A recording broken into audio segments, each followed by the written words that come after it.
Okay.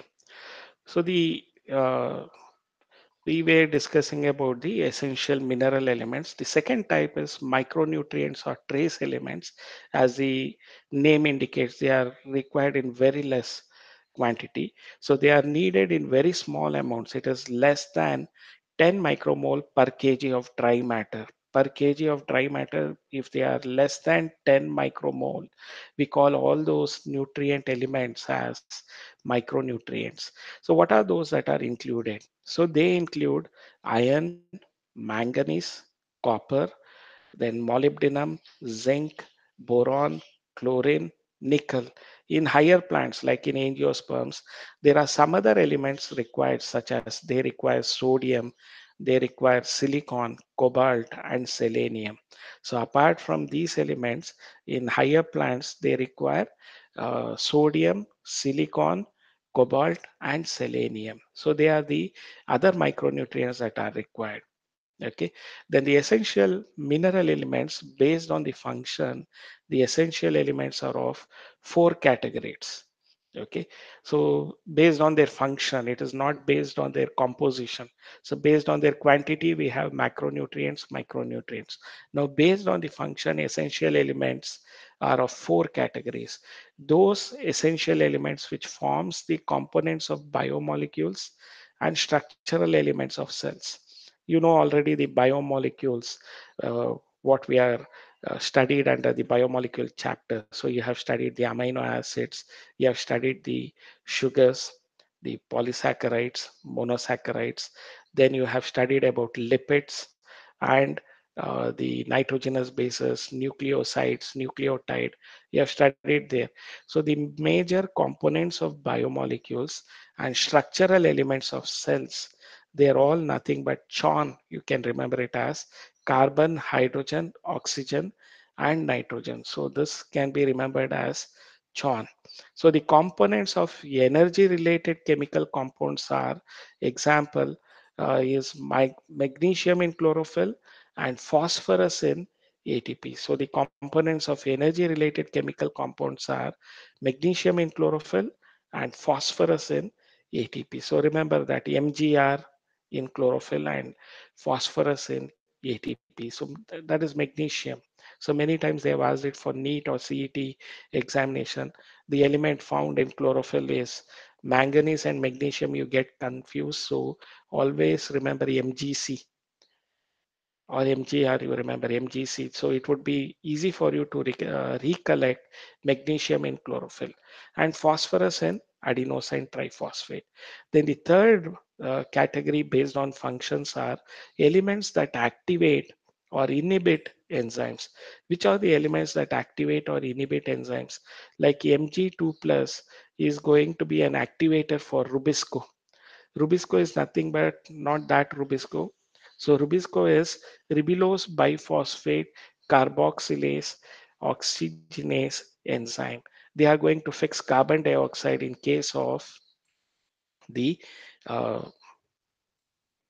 so they are going to fix the carbon dioxide in fix. So in case of C3 cycle and PEP carboxylase, we also call it as PEP carboxylase or phosphoenol pyruvate carboxylase. They are going to fix carbon dioxide in C4 plants.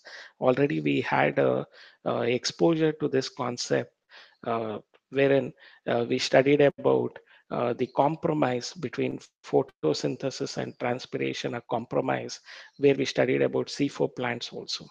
Again, in photosynthesis, we'll be studying in detail about the C4 pathway or Hatch and Slack pathway. As of now, you remember the carbon dioxide is fixed in C3 pathway by Rubisco enzyme, ribulose biphosphate carboxylase oxygenase enzyme. And in C4 plants, the carbon dioxide is fixed by PEP carboxylase or phosphoenol pyruvate carboxylase. And for this activation of these important enzymes involved in photosynthesis, so magnesium ion is required. Mg2 plus, it is an activator of this Rubisco and phosphoenol pyruvate carboxylase enzyme. And they are critical enzymes in photosynthetic carbon fixation.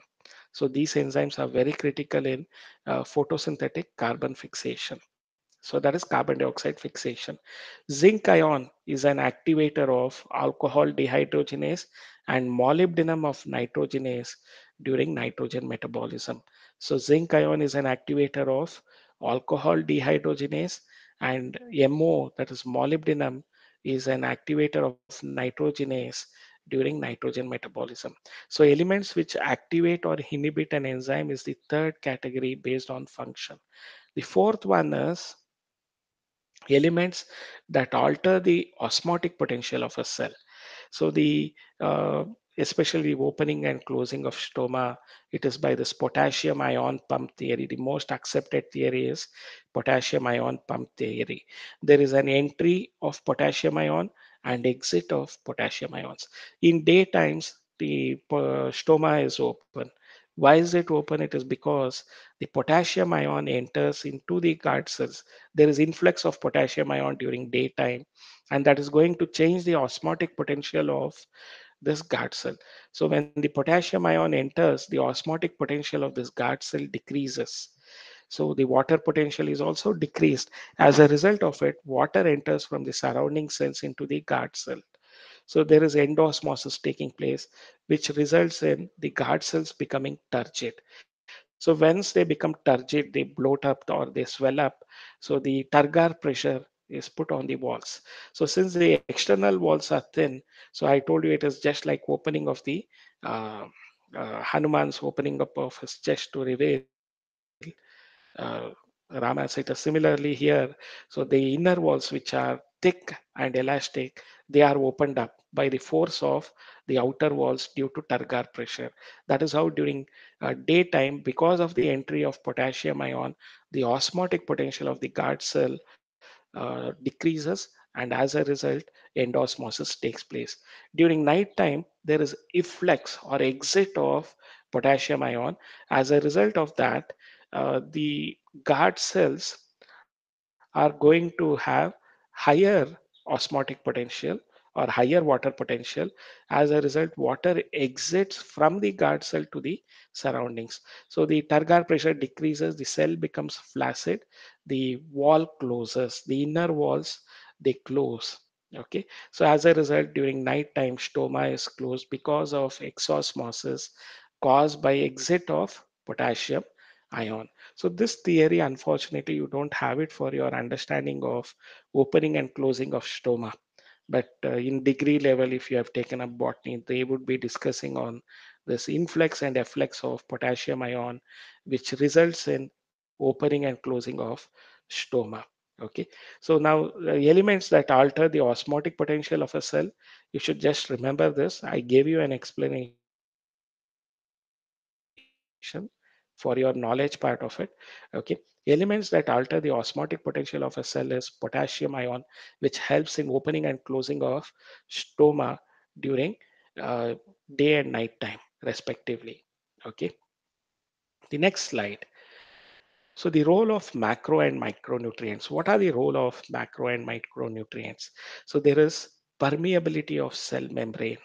The permeability of cell membrane is possible because of the macro and micronutrients. Okay, the maintenance of osmotic concentration of cell sap. The cell sap osmotic concentration is maintained because of this macro and micronutrients. The, the osmotic concentration of cell sap is maintained. The electron transport system or electron transport chain. See, this you notice in case of respiration, the terminal oxidation or oxidative phosphorylation. When we come to that topic of the oxidative phosphorylation, I'll be discussing about this electron transport system or electron transport chain. It takes place in the mitochondria, inner membrane of mitochondria, that is cristae. On cristae, they have certain particles called as Racker's particles. In those Racker's particle, this electron transport chain takes place. So we'll be discussing about this in detail when we come to the chapter respiration. So you just have to remember this electron transport system or electron transport chain is due to this activity of macro and micronutrients. There will be copper ion, ferrous, so ferric ion. So they are all involved in this electron transport system. So we'll be discussing about that later in the respiration chapter. But this macro and micronutrients have an important role in electron transport system also. Okay. Then buffering action is also one of the metabolic process brought about by macro and micronutrients. Okay. The enzymatic activity, either activating the enzyme or inhibiting the enzyme, is also played, this role is also played by macro and micronutrients. The constituents of macromolecules, you know, the macromolecules in biomolecules, we have studied about it. If they are exceeding 10,000 Daltons size, so we consider them to be macromolecules. So the constituents of macromolecules and coenzymes are, again, they are macronutrients and micronutrients. So remember about this part of it also. Then essential mineral elements. We'll begin with the first one, the nitrogen. So what is their role, exact role, nitrogen? So they are required by plants. See, NPK, I told you, any farmer, if he has to add fertilizer to the soil, so the first thing is NPK is an important component. Nitrogen, potassium, uh, phosphorus. So nitrogen, it's a macronutrient. So this is required by plants in the greatest amount. That is, uh, it should be greater than 10 micromole per kg of dry matter. Okay, so this nitrogen, it's a macronutrient. It is required by plant in the larger amount. It is absorbed mainly as NO3 minus. So the plants absorb nitrogen mainly as nitrate. Some are also taken up as nitrite or ammonium ion, but plants absorb nitrogen only as nitrates. Remember that NO3 minus is nitrate, but some of the plants, they are able to take it up as nitrite, nitrite, that is NO2 minus, or ammonium ion, they are able to absorb. But majority of the plants, they take nitrogen in the form of nitrates. So what are the functions of nitrogen? So nitrogen is an important component of nitrogenous base, isn't it? So the DNA, RNA, all the nitrogenous bases, they have nitrogen in them. Amino acids have nitrogen in them. So it is essential for all plant parts, mainly meristematic tissues and metabolically active cells. So nitrogen is essential for all the plant parts, especially the meristematic tissues, which are the growing tips, found in the growing tips. The meristematic tissues require this um, nitrogen. Okay, and metabolically active cells, they require this nitrogen. So nitrogen is a major constituent of amino acids, proteins, nucleic acids. Even chlorophyll has nitrogen. Vitamins, vital amino acids. What is vitamins? Vital amino acids. And hormones also have nitrogen. Okay, so some of the deficiency of nitrogen is chlorosis. So the destruction of chlorophyll pigments, and as a result you can see the yellowing up of leaves. So chlorosis is one of the important nitrogen deficiency symptom. Okay, so the functions of nitrogen is, it is essential for all the plant parts, especially the meristematic tissues and metabolically active cells. It is a major constituent. So nitrogen is a major constituent of amino acids, protein, nucleic acids, chlorophyll, and also the vitamins and hormones. Second element, which is a macronutrient, is phosphorus. So I have told you all these details are by the hydroponics experiment that they did. So phosphorus, it is absorbed by the plants from soil as phosphate ions. See, nitrogen is absorbed by the plants majorly as nitrate ions. That is NO3 minus, isn't it? That is NO3 NO3 minus. So that is the nitrate. Now phosphorus, it is absorbed by plants from soil as phosphate ions. See, phosphorus is required in the energy-rich molecule adenosine triphosphate. So three phosphorus molecules are there. So then the phospholipid membrane, the fluid mosaic model of plasma membrane, we discussed that it is made up of biphospholipid membrane. Okay, phospholipids. So they are very important phosphate ions. Even they are macronutrients. So the plants absorb phosphate, the phosphorus from soil as phosphate ions. That is, it can be H2PO4 minus or HPO4 2 minus. So they absorb plants absorb the phosphorus in the form of phosphate ions, either as H2PO4 minus or in single hydrogen. If you take it up, it is HPO4 2 minus. So they are absorbing in this form. So phosphate ions they are absorbing from soil. So plants absorb phosphorus in the form of phosphate ions. Functions of this phosphorus is it is a constituent of cell membranes, certain proteins, all nucleic acids they have this phosphate membranes, and nucleotides. So nucleotides and nucleic acid have this phosphate ions. You know the definition of nucleotide: nitrogenous base plus sugar plus phosphate. So nucleic acid is nothing but it is polynucleotide. So you can understand that phosphate is an important component of nucleic acid as well as nucleotide. So it is required for all phosphorylation reactions.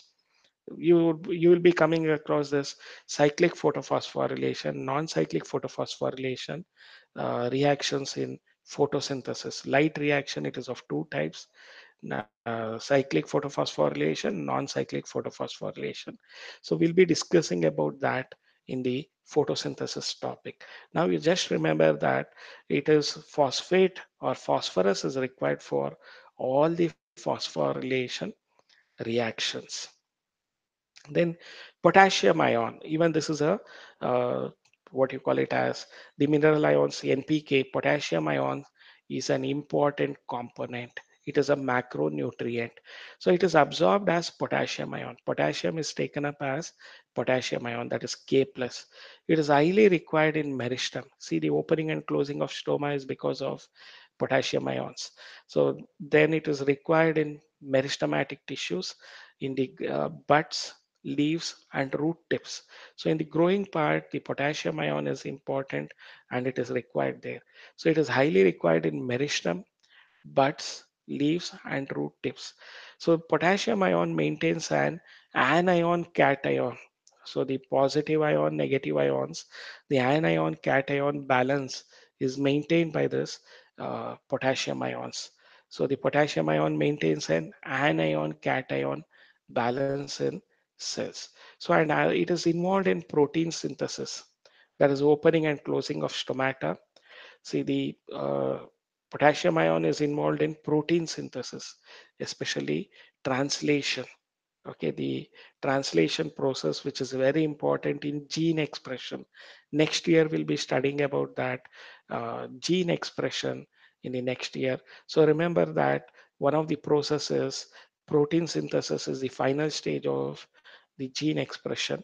So we'll be discussing that central dogma of molecular biology and other things in the next year. We'll be discussing. Okay, as of now, you just remember potassium ion is very much required in protein synthesis. The opening and closing of stomata is brought about by the potassium ion. That also you have to remember. The activation of enzymes are brought about by the potassium ions, and the maintenance of turgidity of cells, especially in guard cells, the turgidity of cells by decreasing the osmotic potential whenever potassium ions are present. So they are going to decrease the osmotic potential of the cell, and water enters by endosmosis. As a result, the cell becomes turgid. So the maintenance of turgidity of cells is also brought about by potassium ions. So these things, just recollect a few of them. I am very sure without even mugging it up, you can remember the various uh, functions of potassium ions.